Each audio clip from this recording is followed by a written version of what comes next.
എന്തിനാണെന്ന് എല്ലാത്തിനോടുമൊക്കെ പ്രതികരിക്കാനൊക്കെ പോകുന്നത്?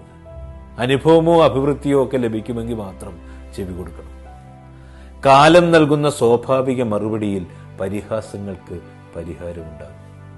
അത്രയും നാൾ സംയമനം പാലിക്കുക എന്നത് സ്വഭാവദാർഢ്യമുള്ളവർക്ക് മാത്രം കഴിയുന്നതാണ്. പ്രകോപനങ്ങളോട് പ്രതികരിക്കുവാൻ എളുപ്പമാണ്, അവഗണിക്കാനാണ് ബുദ്ധിമുട്ട്. ഒരാൾ എന്തിനോടാണോ രോഷാകുലനാകുന്നത് അതാണ് അയാളുടെ ദൗർബല്യം. ഈ അവഹേളനമൊക്കെ തൊഴിലാക്കിയവരോട് എതിർത്ത് നിന്നാലൊക്കെ മനസ്സും ശരീരവും കൂടുതൽ വൃത്തിഹീനമാവുകയുള്ളൂ. എത്ര അധിക്ഷേപിച്ചിട്ടും തളരാത്തവരോടും തിരിച്ചടിക്കാത്തവരോടും മല്ലടിക്കുവാൻ ആർക്കും താല്പര്യമുണ്ടാവില്ല. ഈ പ്രത്യാക്രമണം നമ്മുടെ വഴിയല്ല.